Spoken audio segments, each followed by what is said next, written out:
it's not about just us, right? It's about our relationship to community. It's about our relationship to the land. It's about our responsibility to our future generations and how we are collectively going to present that and bring that understanding into all of our experiences with each other, and how we continue to build with each other, but also build with understanding that we all have gifts, but we all have responsibilities as well. And my auntie would say, she had a saying, and it was, we have a symbiotic relationship to everything and all that is around us, and finding our purpose and our place within that. And that includes our non-human relatives, but also building relationship. Learning can't take place without relationship, and teaching can't take place without relationships. And Brooke really, she solidified that with her keynote this morning, and the constant, we live with aloha, right? How do we find that in our everyday practices? How do we bring that together? And so this cohort, Marissa and I and Eileen and our communities really understood the value that our educators bring. And so I'll leave it at that, because I know we have questions that are gonna get prompted so that others can really, understand the importance of this work being led by educators of color. So much appreciated. We're so happy to hear from all of you. And what we'd like to do now is we'll stop sharing the screen and just go ahead and go into the panel and ask some questions. Let the panelists share. If you have questions that come up, please feel free to put them into the chat. You can direct those to Sophia if you like, or you can just put them in the chat for everyone to see. And we will try to save some time for questions at the end, or as the panelists are speaking, if there is time for that. So the first thing we'd like to do, and this is open for all of our panelists, what we'd really like to ask you first is maybe you could share some of the most impactful aspects of this program for your participants and or their students. What were some of the impacts that you saw from your PLCs and your PGPs with this group? And so whoever would like to go, please just go ahead and speak out. Honestly, the impact was a lot of times as teachers, we tend to always focus on the student. It's always about the student. Even in setting goals, it was about this, like it was a mind shift. Like, wait, this goal is about me? And that was like the hugest mind shift. Wait, so my well-being makes a difference. And so as we saw teachers start to make that shift, we also started to make that shift together and looking out for each other's well-being. So I want to give an example. We had one meeting where we literally were like, just taxed, all of us, we were taxed. And so we talked about social emotional learning standards and recognizing, what was happening to our bodies and what would happen if we tried to push through. And we gave people, we changed gears, we switched the agenda. We even then ended early, like gave the gift of time. And that alone was like what, I can do that.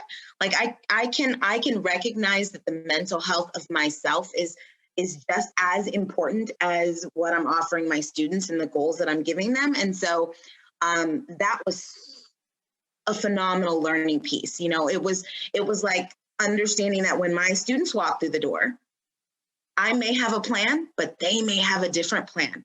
And that is critical understanding to adults as well as students, that you have to center the learning around the human. And so being human. And anyways, I can ramble on and on about that. So Suan, go ahead. And that this is just really going to piggyback on Sister's narrative as well, right? Like finding their own authentic voice within the PGP and understanding that this journey is really their growth, but how that growth is connected to their communities as well. And then, their health and well-being. I think one of the things that was constantly understood in the PGP was the fluidity and the ability to, thank you. Some young students, see, thank you, girls.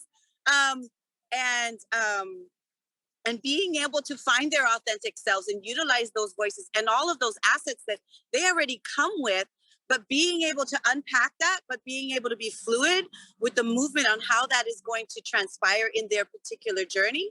And then our understanding, like sister said, really looking at, the social.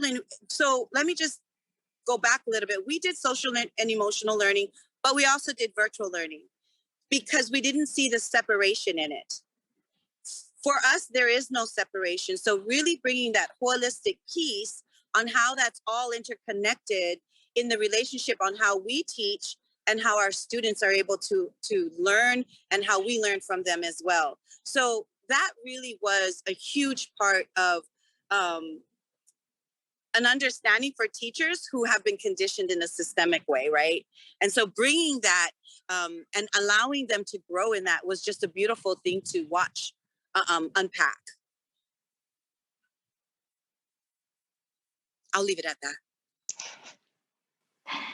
And I could jump in as well. I think one of the more impactful things, especially me being like a second year teacher, was listening to our participants that had multiple years of teaching, like 30 years of teaching, saying that this was a really good experience just for educators of color to be together in a professional setting, because we don't get that too much. And I feel like my first year, my PDs were just a lot of, I'm not trying to be mean or rude, but a lot of white people telling me how to try to teach my kids or my students of color in a better way. And I was listening and I was picking up things, but truly the best conversations that I had were in the lunchroom with my other educators of color. And we're just sitting down talking about our different backgrounds and strategies and things like that. And that was 10 times more impactful than going to a PD.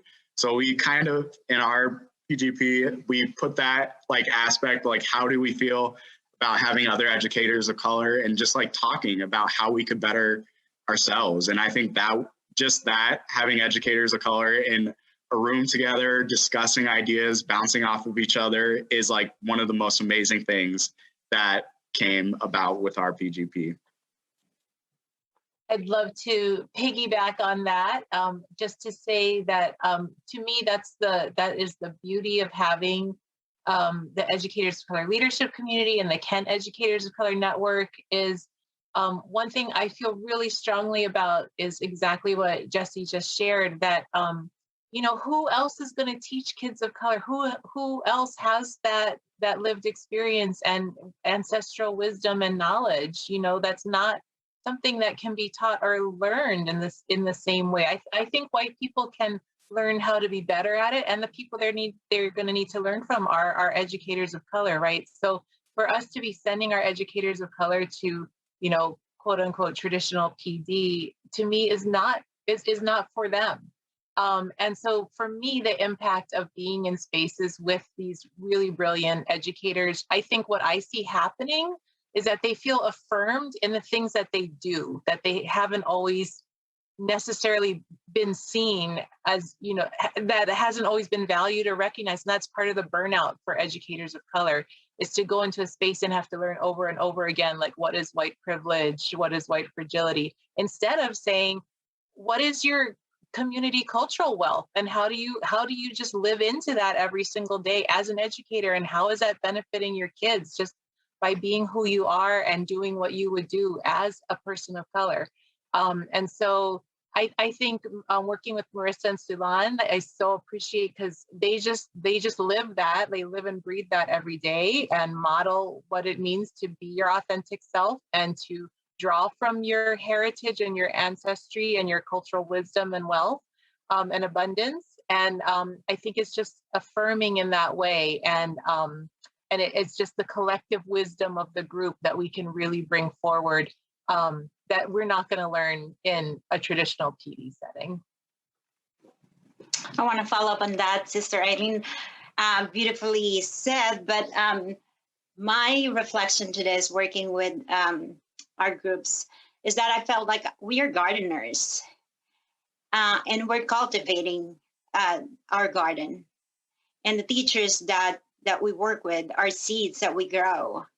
I was able to see my role, my position, my positionality working with our educators of color. I was able to see that working with them, I can see their strengths, I can see their assets. I could validate work that they are really doing, the cultural assets, the linguistic assets, the navigational assets, all these assets that they're bringing in, they don't know that they have that, because they are so framed in a system that, oh, this is what you need to do, step 1, step 2, step 3, a system that doesn't work for them. And one concrete example that I would say is, I was working, Sister Solon and I are working with one of our educators. As soon as we scaffolded the PGP form on how to do it, oh my goodness, the wealth, the ocean of assets that this educator is contributing to our community is endless, limitless. But this educator doesn't know how to showcase that in a PGP form. So we are all nurturers, we are all gardeners. And so how do we cultivate that? I feel like we all could be levers of change if we can see that. And that's what I'm going to say. Thank you all. I think we had a chance to hear from all of our panelists. If not, please let me know.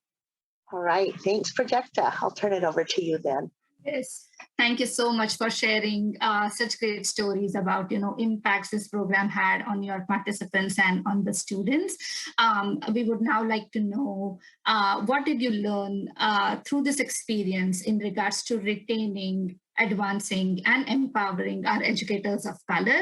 And then based on your learning, do you have any recommendations for other districts and other organizations on how they could best support, empower, and retain their educators of color? So if you could talk a bit about both your learnings and based on your learnings, some recommendations that you would give, how we could support our educators of color. And I will leave it open. I'm going to tap in because it's going to flow right with Sister Marissa. Cultivating a garden takes multiple nutrients. And we all pulled from that inherent gifts that we have and brought in the different nutrients necessary to sustain the community. And so, each of us have tools that we were able to utilize, but it would not have been a complete garden if we didn't collaborate together and put in all the different nutrients that we have to fertilize this cohort. And one of the things that was able to be recognized was even the flowers in this garden didn't realize how vibrant and beautiful and how much richness they came with until we all were able to come together and showcase that with them. So the learning in here is it's not only them learning about their own natural talents and gifts and us being able to help to cultivate that, but the healing that comes with that. So they're not just growing, they're growing healthy. And there's a big difference between growing and growing healthy. And one of the things that these cohorts that we've created has been able to do was grow healthy. And through that, my ocean, through that, we watched educators who were experienced in decades finally see themselves. We found new educators who found their life and their voice. And we were able to give them the necessary confidence that the system did not allow them to grow in a healthy environment. And that is the gift that our communities are able to give. And that is the gift that they give back to the students. To watch an educator doubt themselves and us to have to help unpack the value they already have. And where I want to go with this is the health and the welfare of our educators are just as important as the health and the welfare and the social and emotional learning of our students. And we need to remember that our educators need just as much cultivating and healing in their environment as our students do. And when they're able to grow healthy, then they are able to plant seeds and cultivate healthy students. And I'll leave it at that. Yeah, I think one of the ways that we could move forward, looking at like next year in my school specifically, like at Panther Lake Elementary, we have a very dense population of students of color. And I think that just getting all of the educators that are of color together and looking at how we could solve the problems that we have, that we see time and time again, and also respecting their time and making sure that they get paid for it. Like, I think oftentimes principals, they want to hear what we're thinking, but it's like, we have a lot on our plates already, just dealing with the kids, dealing with parents and our own lives. And I want to be respected as someone that's getting paid for what I'm bringing to the table, because it's a lot. I know I'm a second-year teacher, but I have to be respected in my whole background. I'm bringing 27 years of my life experiences into it, and I think that needs to be respected as well. So being respected and coming up with solutions, I think it will absolutely be amazing.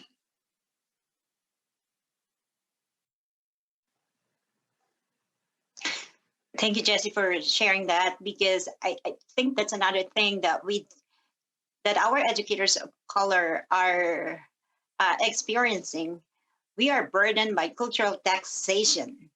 Like I would say, for this pandemic, I was observing. I was observing how society is going, and I'm seeing social media posts. But I noticed that our educators of color really do so much.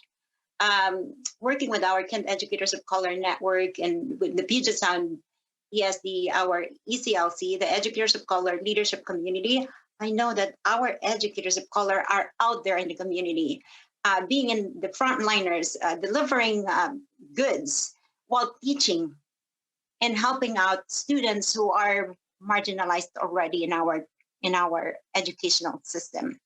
I found myself delivering food, lunch to my EL students because they contracted COVID and they didn't have a ride to pick up food. And we all have this, carrying this baggage. And research studies also said that, students of color are given to us because we could relate with them. But what about others? What are they doing?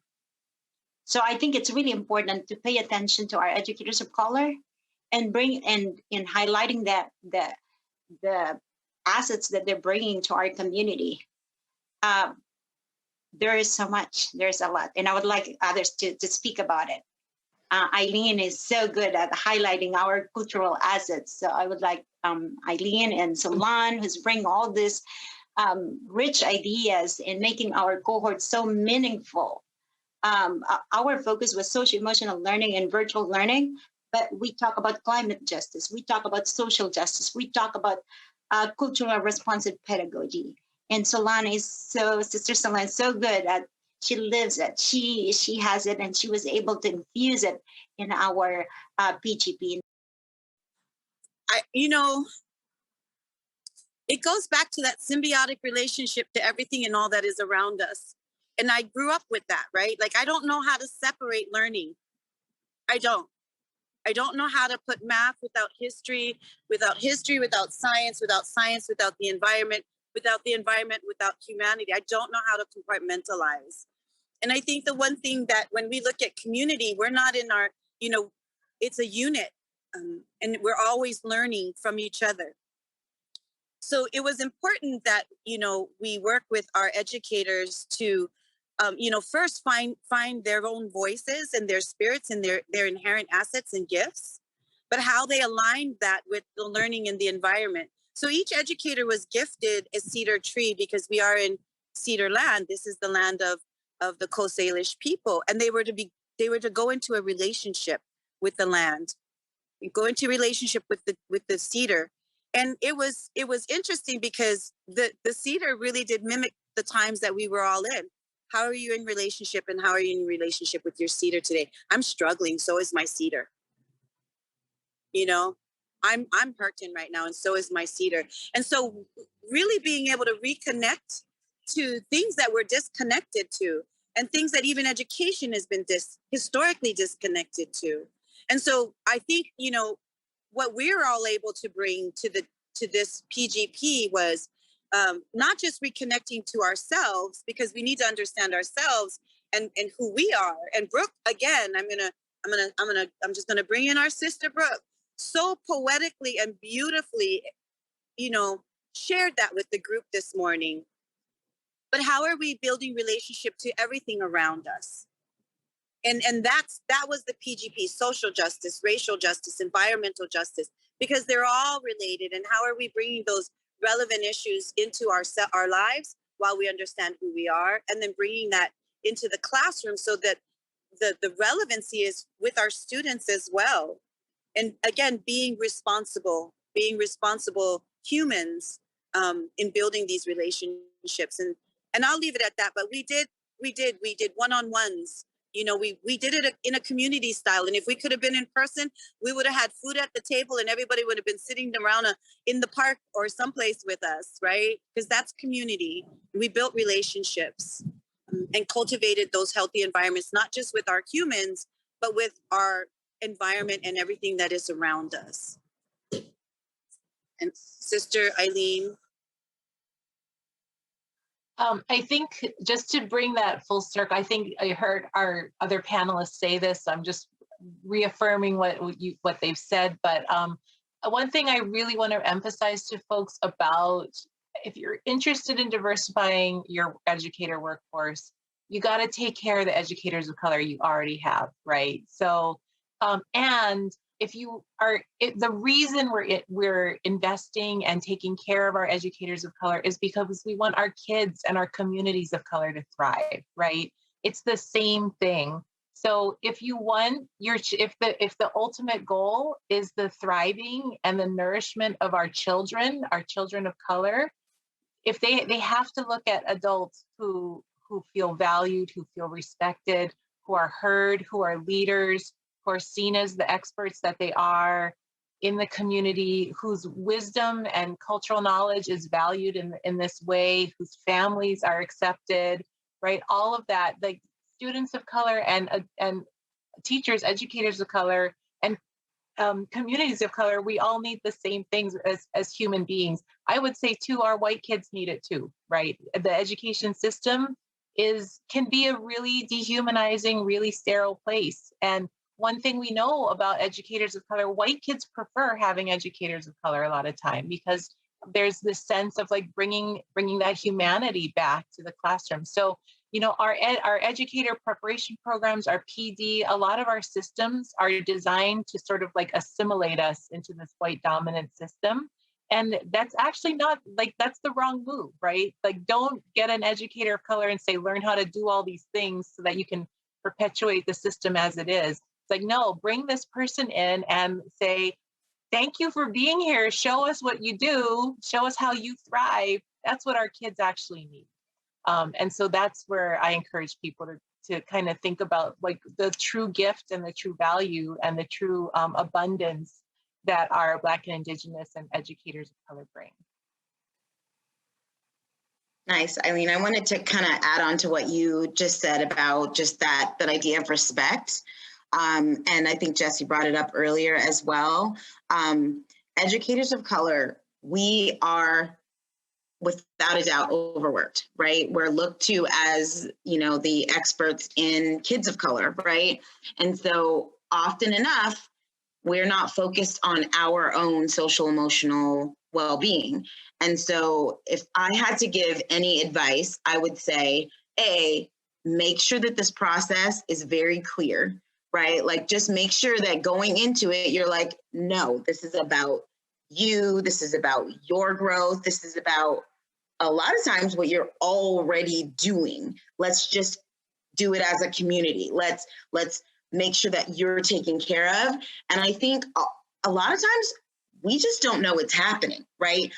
We are wearing so many hats, and there are so many emails, and there are so many, like, you need to like hit up the principals. Every school should have some sort of staff meeting that says, hey, by the way, this is out there, because if you don't reach out to educators of color in a community-based way, they may not even know this exists, right? And so we luckily, as the Kent Educators of Color, we reached out within our community. It wasn't just an email, right? And email's not gonna do it, right? You've got to reach out like a community, right?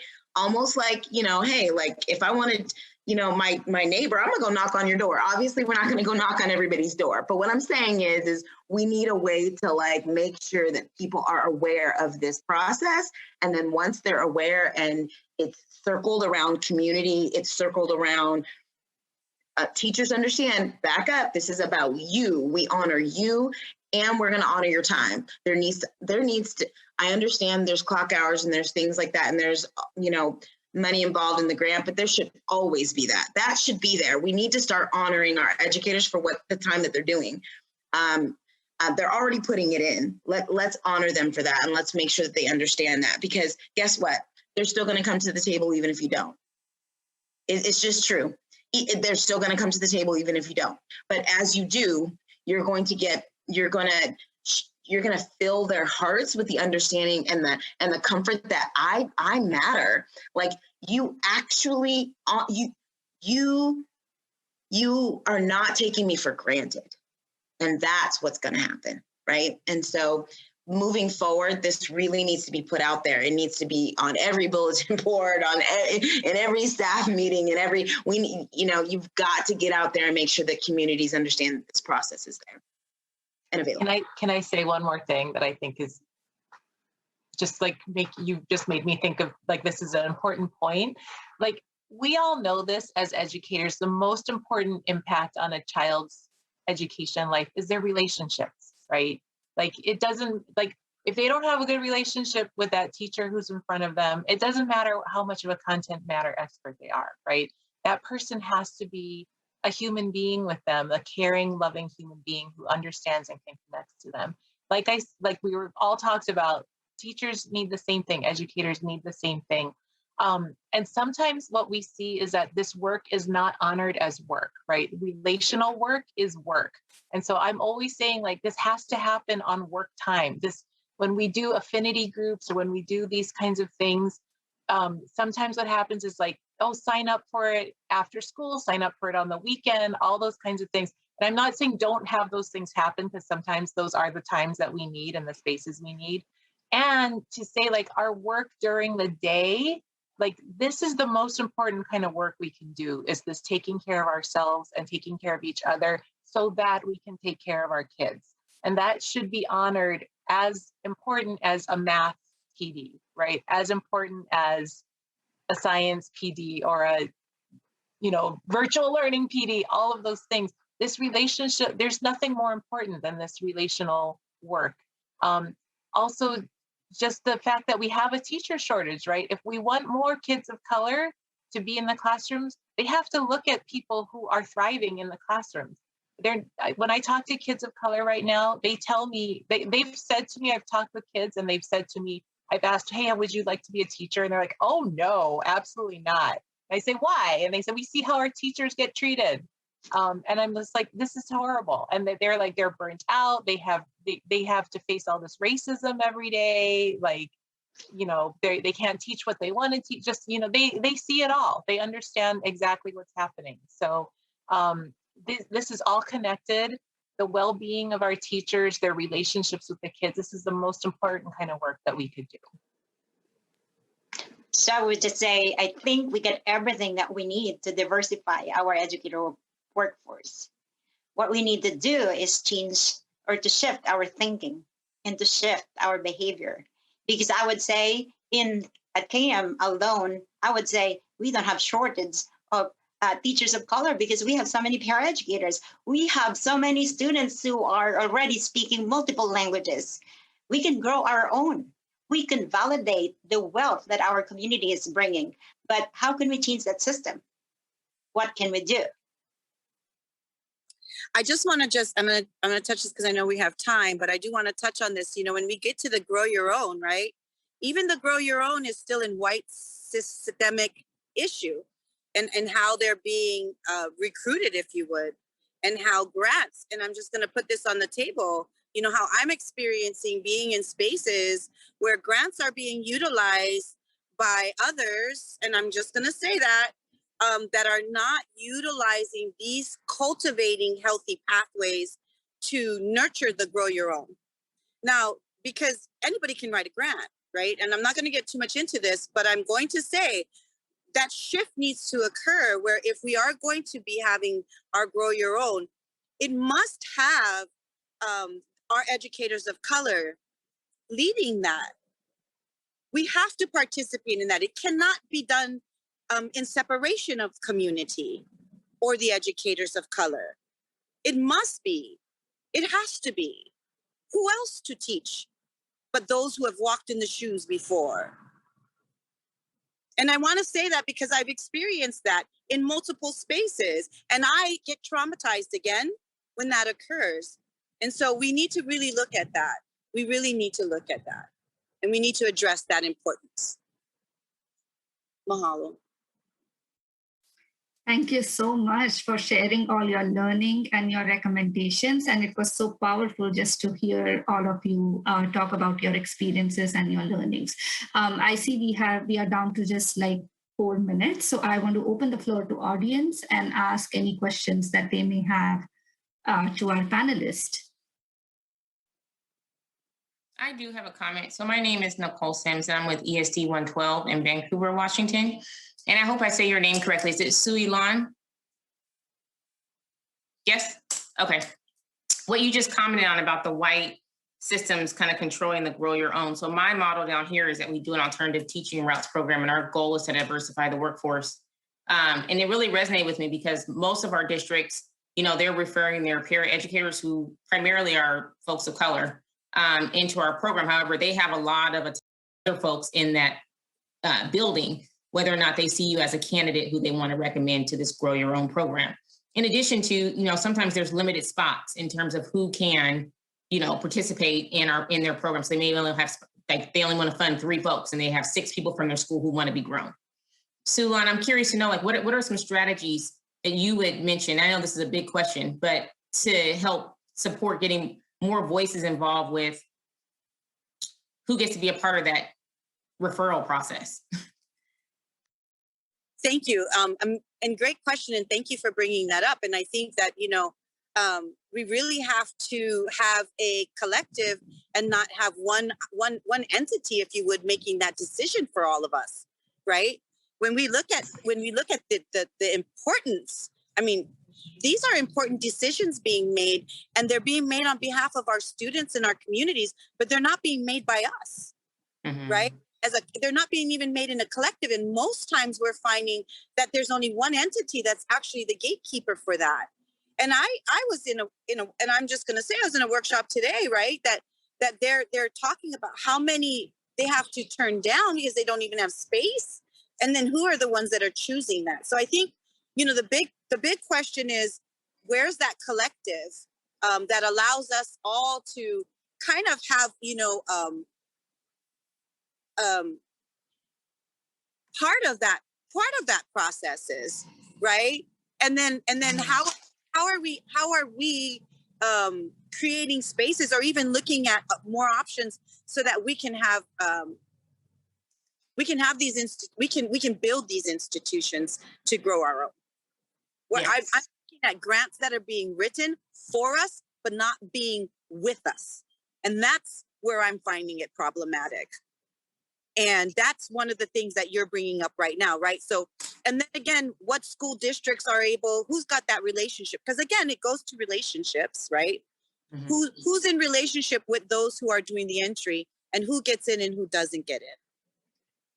So I think we have to really look at that on several levels, on a system level, on our community level, and how are we going to, I think that's something we all need to really sit at a table and look at. What's the problems and how are we going to begin to address this, like how we're doing everything else, right? I know that's not really an answer, but I understand where that's at with you, because it is a big concern for me and all of us that are here. Yeah. Thank you so much. I appreciate that. You're welcome. Thank you. Let's work on that. Thank you so much. Thank you everyone who is here and who attended this session. And thank you to our panelists for sharing all your thoughts, your experiences, and your learnings. And this was really powerful and motivating for all of us. And we are sharing the contact information of our panelists so you can continue your conversation and you can reach out to them in case you have any questions. And I will see you all in the main session.